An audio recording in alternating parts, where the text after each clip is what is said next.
In this video, I will go over section 8.1 in probability, and we're going to be talking about sample spaces.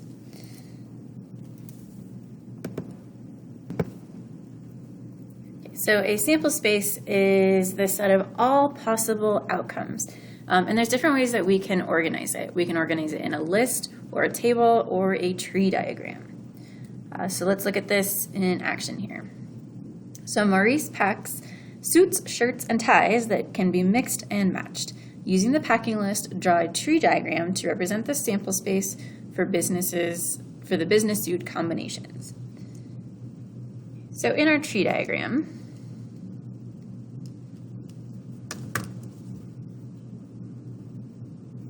first we have suits. So I'm going to draw 3 lines here.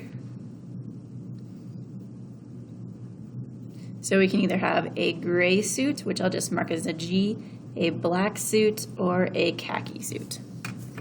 Okay, next we have shirts, either light blue or white. We'll do this in a different color. Draw 2 lines off of that one, 2 lines off of that one, 2 lines off of that one, and I'm going to label this shirts. Okay, so we either have white or light blue, white or light blue, white or light blue. Okay, next we have one tie, but we can either wear the tie or not wear the tie. So I'm going to do 2 off of here, 2 off of here.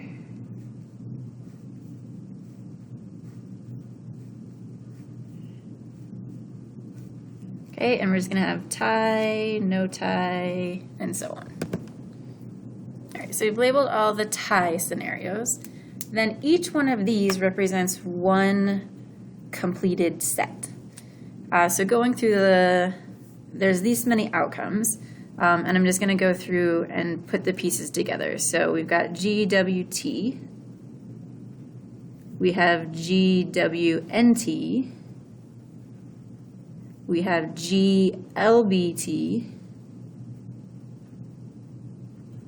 GLBNT, and so on. So there's our tree diagram with all of the possible outcomes. So this list here is called our sample space. All right, in the next example, we are going to do 3 things. We're going to make an organized list for the sample space. I'm going to show you how we can do this in a table, and then again we'll do a tree diagram. So first, our list. Okay, so the baseball team can wear blue or white shirts, blue or white pants. So I'm just going to do B, white, B, white. So we can either have blue with blue, we can have blue with white, we can have white with blue, or we can have white with white. That is our sample space. In a table, what I'll do is I'll just put the outcomes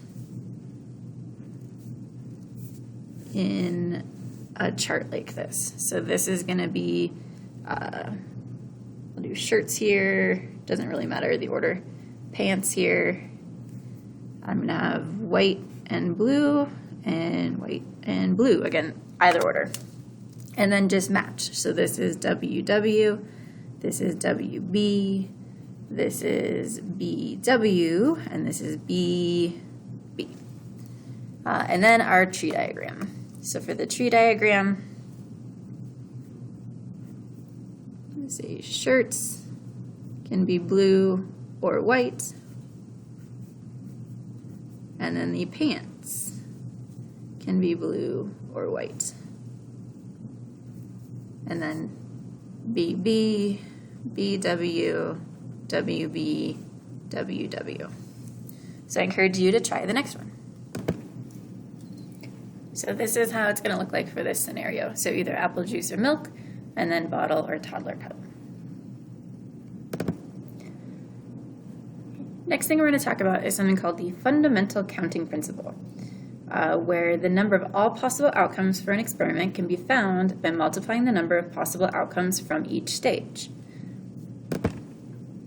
So let's look at this from one of our previous examples.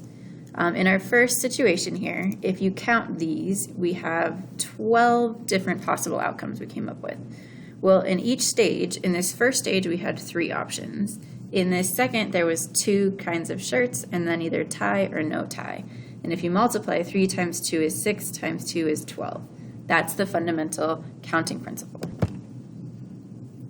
Okay, so for our next example, the pattern for a certain license plate is 3 letters followed by 3 numbers. The letter O is not used as any of the letters, and the number 0 is not used as any of the numbers. Are there any other letter or number can be used multiple times? How many license plates can be used creating this pattern? Okay. So we've got a letter, letter, letter, followed by a number, number, number. Well, if we can't use O, that leaves us with 25 letters. So we're going to have 25 times 25 times 25.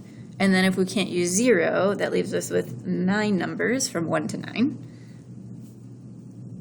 Okay, and so you'd multiply 25 times 25 times 25 times 9 times 9 times 9, which ends up being a very large number.